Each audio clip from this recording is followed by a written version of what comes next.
To do a quick kitchen hack video. I've got a oven safe ramekin here. I've got my bag of peeled garlic. What I'm going to be doing is I've got my oven set to 400 degrees. I'm going to be popping a whole ramekin filled with roasted garlic in here, and then I'm going to be baking it in some olive oil. So, you know, I'm sort of on the fence here about using olive oil because we should be pretty mindful about the type of oils we're using. I do love the flavor of olive oil, but it is a sensitive vegetable oil, and so high heats typically aren't the best for it. So I might be using some avocado oil or some coconut oil. Maybe I'll do a little bit of a blend for some flavor, but this is my avocado oil. It's in bulk. That's why it's in this funny little bottle. And then my bucket of coconut oil.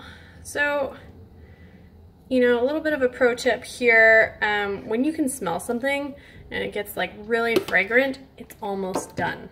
So this little guy is gonna go in the oven probably for an hour. I'm gonna put some foil on top just to keep it all in there, keep the aromatics. They'll bounce up and hit the foil and then come back down and stay in this oil. So this will be an infused garlic oil. I'm going to be using the roasted garlic in a pesto recipe, which so easy. You know, pesto is really like 4 ingredients. It's your greens. I'm using a combination of parsley and basil, a nut or a fatty thing, so that's typically pine nuts and Parmesan.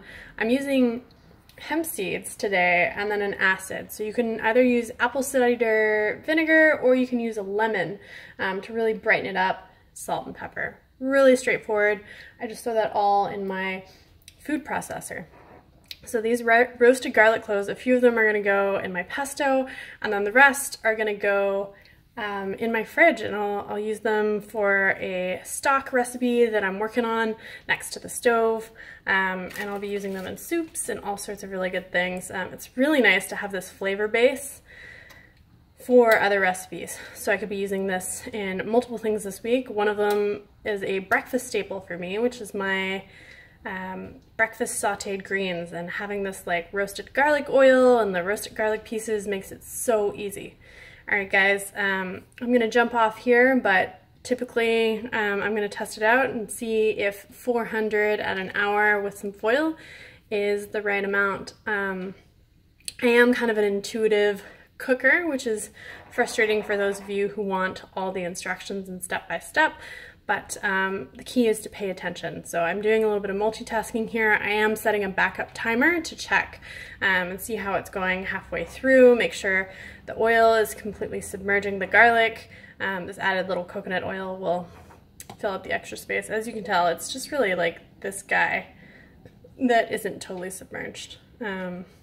Yeah, so I hope this inspires you to roast some garlic and have your house smell amazing. Oh, also, if you are a gluten lover, I'm not, I really can't eat it, but this could be a base for some garlic bread. If you're not, you, like me, could be, let me grab my oven mitt and show you guys.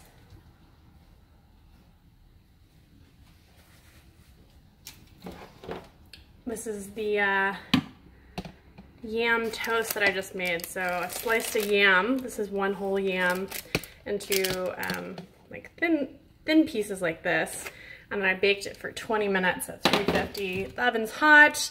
I'm like, well, the oven's hot, maybe I can do something quick. So yeah, I will be using those as an avocado toast recipe, and I might throw on a little bit of like roasted garlic on the top, which would be really beautiful. Anyway, I hope this quick kitchen tip, lots of pro tips in here, but yeah, let me throw some comments down below and let me know if you guys like this. I will continue to be putting out little videos like this, and happy cooking.